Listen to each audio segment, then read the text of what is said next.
100 વર્ષ પહેલાની વાત કરું, 150 વર્ષ પહેલા અમારો જોગીદાસ ખુમાણ નામનો બારવટીયો જતી ઘોડા ઉપર સવાર થઈ નીકળે છે વગડામાં. સાંભળજો શું તાકાત! બારવટિયા એટલે 12 પ્રકારના વટ એને બારવટિયા કહેતા. વટ કેવા વટ? કોઈની બેન દીકરીને આંખમાં આંખ નાખીને વાત ન કરાય. વાત કરવા ખાતર છૂટ કે બેન કેમ છો, મજામાં, એ વસ્તુ જુદી, પણ આંખમાં આંખ નાખે ને જે, એમ વાત નહીં કરવાની. કોઈ બેન દીકરીને અડાય નહીં. અને અડાઈની એના નિયમ કેવા પાડ્યા? વાલા નામોરી, વચ્ચે વાત કરી દઉં. વાલા નામોરી નામનો બારવટીયો એક મકાન ભાંગીને આમ ઝૂંપડામાં ખાઈકો મકાનમાં. બારવટિયા આખા એના ઉપર ઘણું બધું કદાચ કને ખ્યાલ જ ન હોય ને કે બારવટિયા શું, તો એને સમજાવવામાં વાર લાગે થોડી. જે સમજતા હોય છે ને ખબર. 12 પ્રકારના વટ. પોતાના સામે અન્યાય થાય એટલે સત્તા સામે બારવટે ચડે, સ્ટ્રાઇક કરે.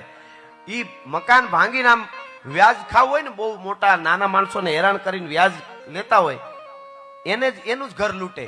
એમાં બાજુમાં ઘર, એમાં એક ખપેડા ફેડીને આમ પડ્યો મકાનમાં, બેન દીકરી હુતેલી, અને એના શરીર ઉપર ધડ દઈને છાતી ઉપર હાથ પડ્યો સીધો. કોનો? બારવટિયાનો. એક હાથમાં તરવાર છે. સાંભળજો, આ સત્ય ઘટના કહું છું તમને. બેન દીકરીને હાથ અડી ગયો, હેરડો પડી ગયો, ધ્રુજી ગયો આદમી. હાય હાય, હું બારવટિયો છું. બેન દીકરીને અડાઈ ગઈ, શું કરું? હાથમાં તરવાર હતી, એક ઝાટકો અહીંથી માર્યો, અહીંથી હાથનો કટકો અહીંથી ઉડાડી નાખ્યો.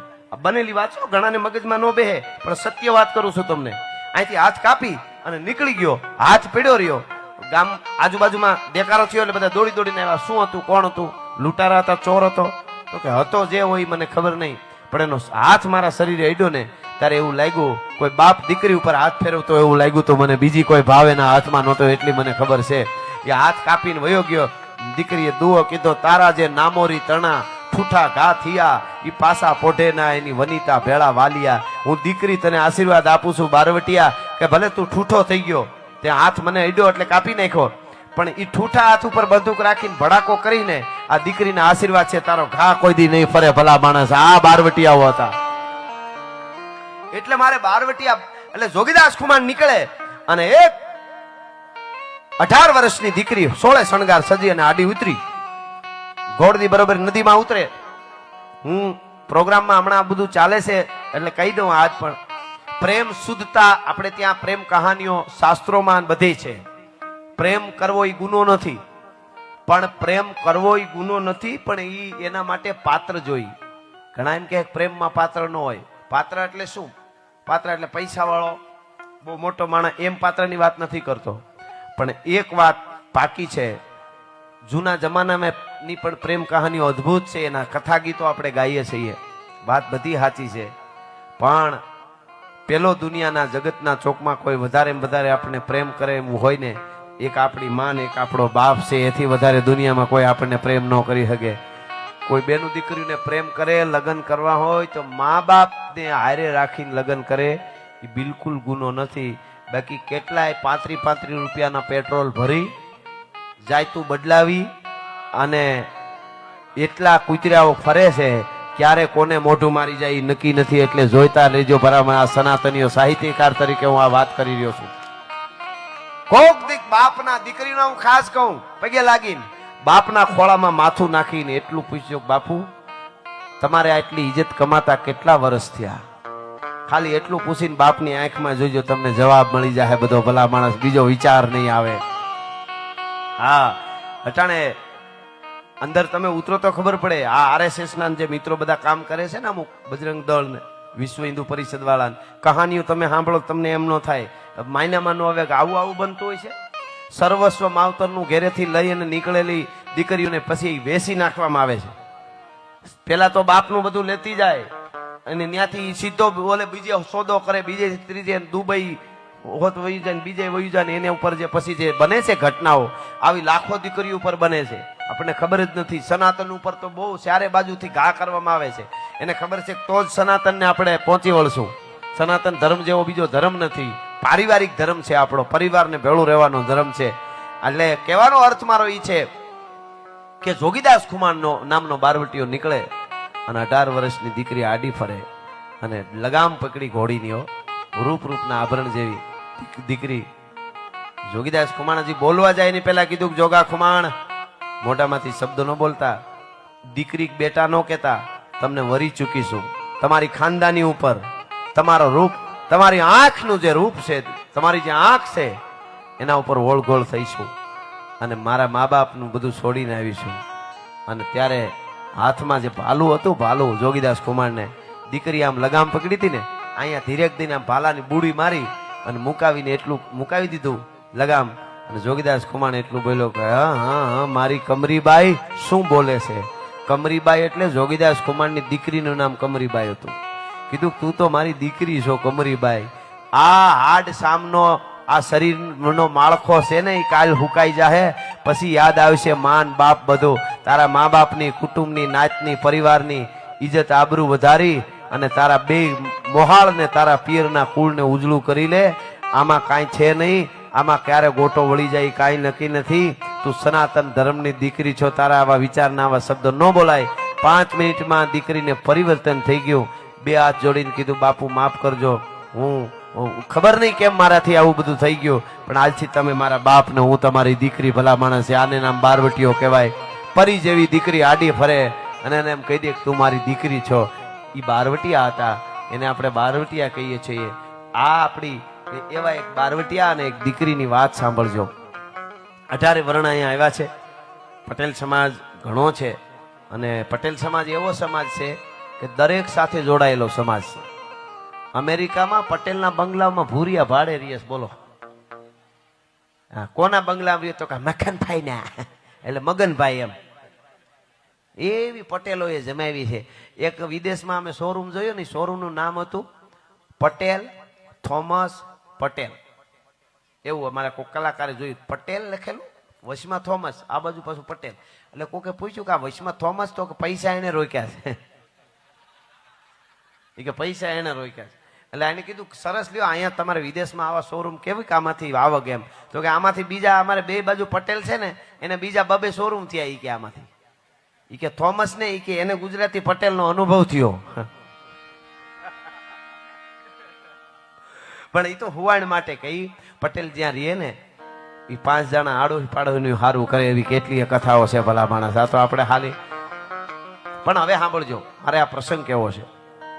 દરેક સાથે જોડાયેલો સમાજ છે. અમારા દાન અલગારીએ તો એવું લખ્યું છે મામા પટેલ માટે કે કલ્પના ને ઘોડે ચડે નહીં તે કણબી.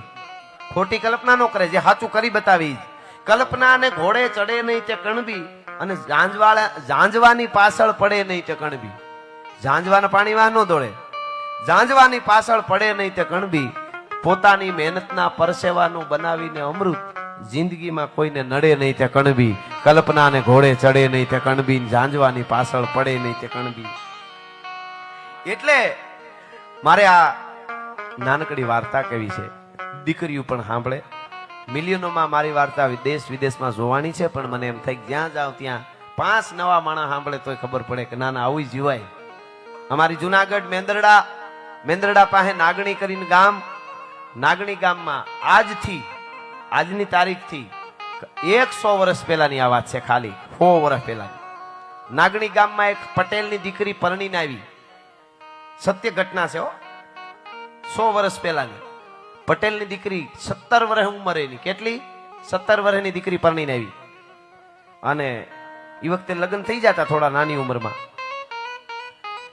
બન્યું એવું કે ગીગા મૈયા નામનો બારવટીયો, એ ગોધમો ડુંગર છે, ગાત્રાળમાનું મંદિર છે ત્યાં, એમાં એ બારવટા પડેલા પડાવેનો રોકાણેલા. બારવટિયા જે ગામના વિસ્તારમાં, દાખલા તરીકે ધનપુરાની સીમમાં બારવટિયા આવે ને તો 8-10 દી રોકાય ને ગમે ત્યાં, જંગલ જેવું હોય ત્યાં. તો ધનપુરા કે આજુબાજુના કોઈ ગામના ખેડૂ વાડીએ હોય એ ઘેરે ન આવે. ઘેરે હોય ને વાડીએ નહીં જવાનું, કામ કરવાનું નહીં કાંઈ. એની ટ્રાયક, એનો વિરોધ રાજા સામે હોય. પણ ટૂંકમાં કોઈ કામ કરે તો એનું ઓલાનું હાલે ને, બધાને ઓલું એને જીતવું હોય. એટલે હવે એવી રીતે ત્યાં બારવટિયા પડેલા. એમાં પરણીને આવેલી આ પટેલની દીકરીને 15 દી થયેલા. એનો ધણી, એનો પતિ જુવાન પટેલ કણબી મહેનતું ખેડૂ વાડીએ ગયેલો અને ખબર પડી બારવટિયા ઉતર્યા, 3 દી ઘેર નો આવ્યો. દીકરી ઘરે, એની વહુ. 1 દી 2 દી 3જે દી વિચાર થયો કે હું પરણીને આવી અને 15 દી થયા છે, મારો ધણી વાડીએ અને હું અહીંયા હવારમાં હીરામણ કરું, એ સારું થોડું લાગે. તો આજ તો ગમે એમ થઈ જાય, ભાત લઈને જવું છે. બારવટિયાની ખબર છે તોય ભાત લઈને ટિફિન લઈને જવું છે એમ. તો વેલી ઉઠી, દરણા દળ્યા, છાયસું ફેરી, ભેંસું દોઈ, વાહિદા કર્યા, પડીભા જેવા બાજરાના રોટલા, અડદની દાળ બનાવી છે, પાપડ હેક્યા, કાસરીઓ, અથાણા, ઘાટી રેડિયા જેવી શાહીની દેગડી ભરી, દહીંની દેગડી ભરી, માખણના લૂંદો નાખ્યો માથે, એવો ભાતનો હુંડલો તૈયાર કર્યો અને માથે તૈયાર થઈ, માથે હુંડલો ભાતનો લઈ અને દીકરી હાલતી થઈ. ઓસરીની પાળેથી હજી નીચે ન ઉતરે ત્યાં સાસુની નજર પડી ગઈ. સાસુને એમ થયું કે આ ક્યાં ઉપડી એમ. એટલે સાસુએ કીધું કે મરી ગઈ, ક્યાં જાશો વહુ? કે વાડીએ. હે? કે વાડીએ જાઉં છું, તમારા દીકરાનું ભાત લઈને જાઉં છું. અરે ગાંડી ગાંડી, પાછી વળ, મરી ગઈ બુદ્ધિ વગરની. તને કઈ ખબર પડે છે કે નહીં? ભાત લઈને જવાય? ઓલો ગીગો મૈયો બારવટીયો પેડ્યો છે ગોજમાં ડુંગરમાં, પુરુષ કોઈ બહાર નથી નીકળતો, સકલું ફરકતું નથી. 3 દિવસતા કોઈને ક્યાંય નીકળતા જોયું? અને તારે ભાત લઈને છે વાડીએ જવું છે? ગાંડી બુદ્ધિ વગર માંડી સાસુ બોલવા, પાછી વળ. એટલે વહુને એમ થયું કે હું હજી પરણીને આવી અને 15 દી થયા છે અને મારી સાસુ ના પાડે અને ધરાર જાવ એ બરાબર નો કહેવાય. પાછી વળી જાવ. મિત્રો, પાછી વળી જાવ એ વિચાર કર્યો ને તા સાસુ એક શબ્દ વધારે બોલી ગઈ. અરે રે, પાછી વળ ગાંડી. ઓલો તારો બાપ ગીગો મૈયો બેઠો છે, તને ખબર છે? તારો બાપ લૂંટી લે છે. મિત્રો, આ દેશની દીકરીને ગમે એટલા વેણ પડે, ગમે એવું દુઃખ પડે, એ સહન કરી લે, પણ બાપ હામી જયારે વાત આવે ત્યારે એ સિંહણ બની જતી હોય છે. બાપ હામી વાત આવી, તારો બાપ ગીગો મૈયો લૂંટી લે. ભાતનો હુંડલો હતો ને નીચે મૂકી દીધો ઓસરીની પાળે. ઓરડામાં ગઈ. શું લેવા ગઈ? ઘરેણા પિયરના પહેર્યા હતા એ પહેર્યા રાખ્યા, સાસરિયા તરફના ડબલ ઘરેણા પહેર્યા અને ડબલ પહેરીને પછી પાછા ભાતનો હુંડો માથે લઈ અને હાલતી થઈ ગઈ. સાસુ રાયડું નાખતી રે, હે મરી ગઈ, હે મારું પૂરું કરી દીધું, હમણાં લૂંટાઈ જાહે, ઓલો બારવટીયો મારી નાખશે, મારા દીકરાના ઘરનું પૂરું કરી દીધું. સાસુ બોલવા માંડી. બાઈ નીકળી ગઈ. 17 વર્ષની સૌરાષ્ટ્રની ધરતીની કણબી પટેલની એક દીકરી બારવટિયા ખોખાર હોવા છતાં વાડીએ જાય છે. ગામનું પાદરની નળ પૂરી થઈ અને સાડિકાની નજર પડી. સાડિકો એટલે જંગલના ડુંગરના એક ઝાડ ઉપર બેઠેલો એક માણસ જોતો હોય એનો માણસ. એ વખતે કેમેરો જેમ અત્યારે આપણે કહીએ, ત્યાંથી આમ ઈશારો કરે એટલે બીજા માણસો પહોંચી જાય. 4 બંદૂકધારી પહોંચી ગયા. દીકરીને હામાં આવીને ઉભા રહી. આમ વગડામાં દીકરી જોઈ રહી. કોણ છો તમે? બારવટિયા છીએ. ખબર નથી પડતી? અહીંયા અમે સહીએ ગોધમાં ડુંગરમાં અને તું ભાત લઈને જાશો બેન? જોઈ રહ્યો, આમ જોઈ રહી કે તો નહીં, મારી નાખશું હમણાં. બંદૂકનો ઘોડો દબાવ્યો એટલે પૂરું કરી દઈશું, નહીતર ઘરેણા પહેર્યા છે એ બધા કાઢી અહીં મૂકી દે નીચે. અમારાથી તને અડાઈ ની બેન દીકરીને ઘરેણા મૂકી દે, ભાત મૂકી દે, સુંડલો નીચે મૂક અને ઘરે વહી જા. આખા ગામને કહી દેજે જ્યાં સુધી અમે અહીં છીએ ત્યાં સુધી નીકળે નહીં. વગડામાં અમે અહીં છીએ તમારી સીમમાં ત્યાં સુધી. ખબર નથી પડતી? ભાત લઈને ઉપડશો, કોઈની બીક નથી, પુરુષ કોઈ નથી નીકળતો. જોઈ લે કે વગડામાં કોઈ દેખાય? આમ નામ જોઈ રહ્યો. 17 વર્ષની દીકરી. તમે કોના બારવટિયા છો? ગીગા બાપુના. ગીગા મહિયા નામ સાંભળ્યું કે? આ ગીગા બાપુ ક્યાં છે? દીકરી પૂછે છે. ગીગા બાપુ ક્યાં છે? ઈ તો એરિયા ડુંગરમાં. મને ગીગા બાપુ પાસે લઈ જાવ ને તો ભાત ને ઘરેણા આપું. હે? કે ગીગા બાપુ તને કઈ ખબર પડે છે? અમે વેપારી છીએ કે સોદો કરીએ? અમે તને લઈ જાય તું અમને ઘરેણા આપ. અમારે કાંઈ લેવા દેવાનો હોય? મચ્છર મારવું, માણસ મારવું, આટલી વાર લાગે? ઘોડો દબાવું, મરી જાય અહીંયા ને અહીંયા. અમે મારી નાખીએ. મીંડ્યા બોલવા, બહુ જયારે બોલવા મીંડ્યા ત્યારે મિત્રો વાંધો ઘડીક રાખી દો, ઘડીક રાખી મૂકી દો. હા, ન્યા ક્યાંક રાખી દો. એનાથી રહેવાનું નહીં કે આ આમને મહેમાન ગતિ કરવી જોઈએ. તાળીએથી વધાવો એકવાર એને. ખમા તમને. વાહ. હા, પણ આ તો સંસ્કૃતિ છે, બરો વાતો છે આ. એટલા માટે આમાં લગભગ જરૂર નહીં પડે. હા, મને ગીગા બાપુ પાસે લઈ જાવ નહીતર ભાત નહીં આપું એવું કીધું. એટલે બારવટિયા બહુ બોલવા માંડ્યા. અમે મારી નાખીને અમારે માણસ મારવું એ કાંઈ નહીં ને. બહુ બોલવા માંડ્યા. મારી દો બંદૂક, મારી દો બંદૂક, ઘરે ના કાંઈ બહુ બોલવા માંડ્યા. ત્યારે દીકરી બોલી, સાંભળજો. આ દેશની ધરતીની દીકરીઓ કેવી હોય એટલે કહું છું. દીકરીએ એમ કીધું કે તમે 4 બંદૂકધારી, 4 પુરુષ, જુવાન જોધ, હું એકલી દીકરી, અને બંદૂક ઊંચી કરીને કહો છો મારી નાખું તો સાંભળી લ્યો, તમે બારવટિયા છો, હું એક કણબી પટેલની દીકરી છું. છાતીમાં બંદૂક મારો તો જ ઘરેણાને ભાત આપી, બાકી નહીં આપું, જાઓ મારો બંદૂક. મિત્રો બારવટિયા હલી ગયા. આ દીકરીઓની તાકાત હતી. હટાણ રહોડામાં ગરોળી કરી દે કે મમ્મી ગરોળી. મમ્મી પાછી શું કે ખબર, અરે મગરની અનહાર આવે છે, તારે પપ્પાને બોલાવી. તાર પપ્પો પાછો તો સોફે સડી જાય, આ બાજુ નથી ને આવતી. લે ઈ દીકરી પાછી માયક ઉપર આવીને વાતો કરે, હમ ભારત કા ઉદ્ધાર કરને વાલા પેદા કરેંગે. ઘરનો ઉદ્ધાર કરતો ભારતનો ઉદ્ધાર જ છે, એમ ઉદ્ધાર નો થાય. ભલિયું વીણના ભલા કોઈ દી નાગડા નર નો નીપજે, મનહર મુખે માનુની ગુણિયલ હોય ગંભીર.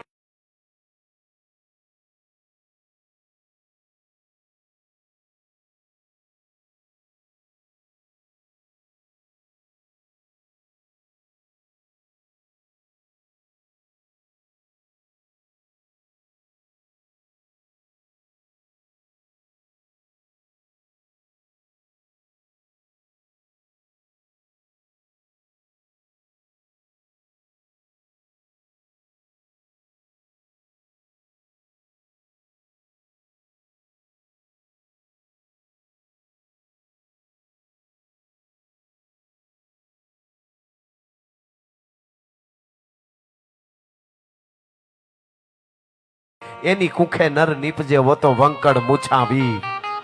હાર થાય જ નહીં.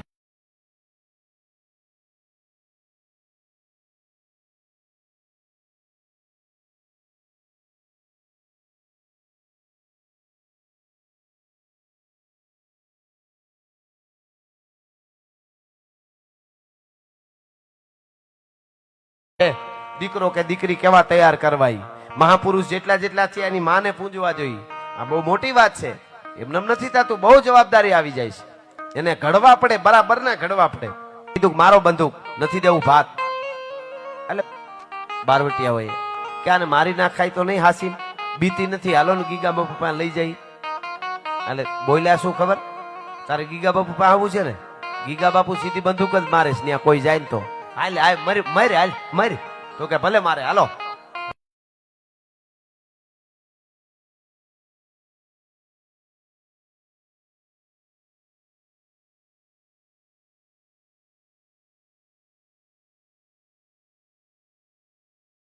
હવે સાંભળજો, આજ પણ કોક દી જુનાગઢ થી આપણે, એટલે આખો સમાજ ની વાત કરું છું, કે અહીંયા વયા ગયા આપણે. ઓલી એકલી હાલી જાય છે દીકરી, એની માં કોઈ સીબીઆઈ નહોતી હો. બારવટિયાની માં કોઈ કોર્ટ નહીં, કોઈ કાયદો નહીં, સીબીઆઈ નહીં, કાંઈ લેવા નથી દેવા. ધારે કરી શકે, પણ એને એમ હતું કે હાલી જાય આપણી કોક બેન દીકરી છે. અને ઉપર આવી માથે ભાત હાલી આવ્યો. એ દીકરી, તમે અહીં બેઠેલા બધા વિચારજો બેનું, તમે 17 વર્ષની દીકરી જંગલમાં બારવટિયા વચ્ચે એક જાતિ હતી, કઈ માટીમાંથી એની માએ શું ઘડતર કર્યું છે, મારે ઈ કેવું છે. તો તમે કેમ ન કરી શકો તમારી દીકરીને એવું ઘડતર? કેવી એકલી આવી જતી હતી, એને નહીં બીક લાગી હોય, પણ નક્કી કર્યું હોય કે આ જે થાય, પણ એને ખબર પડે કે મારી જનેતા જન્મ દેવા વાળીની શું તાકાત છે, કે એની હું દીકરી છું. એમ ગીગા મૈયાએ જોયું, આમ બંદૂક કરી સીધી, ખબરદાર ચારેને મારી નાખું કે. શું કામ બેન ને લઈ આવ્યા, દીકરીને લઈ આવાય? મનાય છે ખબર નહીં, બારવટિયા આપણે રહેતા હોય ત્યાં કોઈ બેન દીકરી ન લઈ આવાય. બોલે કે બાપુ અમે લઈ આવ્યા નથી, દીકરી ધરાર આવી. એવું છે કે હા બેન તું ધરાર આવી છો કે તને આ લઈ આવ્યા છે અહીંયા? ના બાપુ હું આવી. કેમ, શું કામ આવી? કે મારે ગીગા બાપુ જોવા હતા. તમે ગીગા બાપુ? તો કે હા હું ગીગો બાપુ, પોતે ગીગો મૈયો. અમે જોયા જેવા ન હોય, અમારે માણસ મારું, મચ્છર મારું બધું હરખું. અમે તો ભાતે આપી દઉં, પણ બાપુ ઘેરે હવે નથી જવાય એમ. હે હવે ઘેરે જવાય એવું નથી બાપુ. કે કેમ? કે મારી કાળમુખી સાસુ બોલી હતી ની વેણ હાચા પડ્યા. હે કે મારી કાળમુખી સાસુ બોલી ની વેણ બાપુ હાચા પડ્યા. એક જંગલમાં સાંભળજો, એક દીકરી ને એક બારવટીઓ વાતો કરે છો. મારી કાળમુખી હાહુ બોલી હતી, વેણ હાચા પડ્યા. તારી સાસુ શું બોલી હતી એ મારે સાંભળવાનું? હા બાપુ, સાંભળવું પડશે. શું બોલી? કે બાપુ તમારી બી કે કોઈ સીમમાં છે ઈ ઘરે નથી આવતું. 3-4 દી થા ઘરે છે ઈ કોઈ સીમમાં જાતું નથી. મારે પરિણામે 15 દી થયા. મારો ધણી વાડીએ ભૂખ્યો છે તો ભાત લઈને ન જવું જોઈએ? હું ભાત લઈને જવા નીકળી, મારી સાસુ ખીજાવા માંડી તો મને એમ થયું સાસુ બાધે ધરાર ન જવાય. હું પાછી વળી જવાની હતી. મારી સાસુ એમ બોલી ગઈ, તારો બાપ ગીગો મૈયો લૂંટી લેશે. એમ કે હા. તો બેટા તે શું કીધું? બાપુ આ ઘરેણા પિયરના પહેર્યા તા એ પહેરે રાખ્યા. ઓરડામાંથી પેટારામાંથી હાહરિયા તરફના ડબલ પહેરીને આવી જુઓ. અને મારી સાસુને કહીને આવીશું કે ગીગો મૈયો જો મારો બાપ હોય તો હવે બાપ દીકરીને કેમ લૂંટે છે એ મારે જોવું છે, એટલા માટે ડબલ ઘરેણા ધારણ કરીને આવીશું. હા હા હા સાહેબ, તરવારના ઝાટકેથી નખ કાઢી લ્યો ને આમ કરીને તો ઈ બારવટિયાને આંસુ ન આવ્યો. ઈ બારવટિયાના હાથમાં બંદૂક ડફ દઈને પડી ગઈ અને બારવટીયો હલી ગયો, આંસુની ધારું થઈ આંખમાંથી. આ તાકાત છે મારા દેશની દીકરીઓની. ભલા માણસ, મારે કેવું છે ઈ આપને. ગીગો મૈયો એમ બોલ્યો, બેટા તે મને બાપ કીધો? બાપ થોડો દીકરીને લૂંટે બેટા, અમે બાપ છીએ હો કોકના. મારે દીકરી છે. આ તો નવાબ છે ને અમને હેરાન કરે છે એટલે બારવટે ચડ્યો છું. અત્યારે થોડા કાવડિયા છે, હાલે લેતી જા. તારી હાહુને કહી દેજે બાપ દીકરીને લૂંટે નહીં, બાપ કાપડું આપે. બેટા પટેલની દીકરી છો ને? હા. તારી જનેતાને ધન્યવાદ ને નમન કરજે મારા તરફથી કે આવી દીકરીઓને જન્મ આપ્યા છે. ભલા માણસ, મારે દેશની સંસ્કૃતિનો વાળ વાંકો નહીં થાય તારા જેવી દીકરીઓ હોય ત્યાં સુધી. અને તારી હાહુને કહેજે, તારી હાહુને કહેજે, સાંભળજો, તારી હાહુને કહેજે કે બેટા તને તો ન લૂંટે ગીગો મૈયો, તારો બાપ આજથી. પણ તારું નાગણી ગામ છે ને, કે હા, તારા ગામના ઝાડવા હામું લૂંટવાની દ્રષ્ટિથી આમ આંખથી જોઉં ને તો રાજપૂતના પેટનો નહીં. આ પ્રતિજ્ઞા કરું છું તારા પાસે બેન. હા હા હા, આનાથી બીજી અંબિકા કઈ હોઈ શકે? કલ્પના કરજો, આનાથી મોટી ચેહર કઈ શકે હોય? કઈ ઉમિયા હોય? દીકરી આમ જોવે છે ને પછી ધીરે એક દિન બારવટીયો એટલું બોલ્યો, બેટા એક વાત કરું? કે બોલો ને બાપુ. કે બાપ દીકરીને લૂંટે નહીં, પણ બાપ ભૂખ્યો હોય ને તો દીકરીને ખવડાવવાની ફરજ આવે કે નહીં? અરે હા બાપુ, જો મારે વાતુમાં બધું ભૂલાઈ ગયું. બાપુ ભાત છે, મેં રોટલા ઘડ્યા છે બાપુ, બહુ સારું છે, મને આવડે છે બાપુ. જો જમ બે બાપુ એક કરું કામ કરું, આ તો એક જણાનું જ છે, તમને બધાને નહીં થાય. મારા ઘરેથી પાછા રોટલા બધું બનાવીને લઈ આવું, હજી લઈ આવું બાપુ, મને બહુ સારી રસોઈ આવડે છે. અને એ વખતે ઉભો તો ને બારવટીયો, એ બેહી ગયો મિત્રો, ઉપખણીએ બેહી ગયો ધરતીમાં. તો ખુખાર બારવટીયો, કાળ કહેવાયો. નવાબ ને રાતે નીંદર નહોતી આવતી જુનાગઢમાં કે કઈ ગીગો મૈયો આવી જાય. એની એટલી સેનાઓ ફોજો. ઈ બારવટીયો એક આ દીકરી હામો આમ બેહી ગયો અને હામું જોઈ રહ્યો. બેટા દીકરી તને એક વાત કરું, તું એમ કે રસોઈ બનાવી આવી દઉં? અમે જાજી રસોઈને ભૂખ્યા નથી બેટા. આ ભાત છોડ, તારા જેવી દીકરીના હાથનો ઘડેલો રોટલાનો એક કોળિયો મારા કોઠામાં જાહે ને તો અમને સ્વર્ગમાં મુક્તિ મળી જાય. ભલા માણસ, સ્વર્ગ મળી જાય મર્યા પછી. મારે વધારે કાંઈ જોતું નથી. દીકરીએ ભાત છોડ્યું, બારવટીયા ખાવા માંડ્યા. દીકરી કે બાપુ હું જાઉં? ગીગો મૈયો કે બેટા ઘડીક ઉભી રે ને, આ ઠામડા લેતી જા. તારી સાસુ એમ કહે, બાપે દીકરીના ઘરના ઠોસર્યા રાખી લીધા, દીકરી ઘરના ઠામડા ન ખપે મને. ભલા માણસ, હા હા હા મિત્રો, આ ધનપુરામાં આપને કેવું છે, ઈ 100 વર્ષ થયા છે આ વાતને. ગીગો મૈયો જીવતો નથી. ઈ પટેલની દીકરી વૃદ્ધ થઈ ગુજરી ગઈ છે, કદાચ 25-50 વર્ષ પહેલા, બરોબર. પણ 100 વર્ષ પછી આજે દીકરીને એટલે અહીંયા યાદ કરવી પડી કે જીવન કેમ જીવાય, મારા દેશની દીકરીઓ કેવી હોય ભલા માણસ, અને મારા દેશના બારવટિયા કેવા હોય. ઈ ખાનદાનીની વાતો કલાકોની કલાકો સુધી થઈ શકે, પણ આપ સરસ રીતે સાંભળતા હતા એટલે મને આ વાત કહેવાનું મન થયું છે. પણ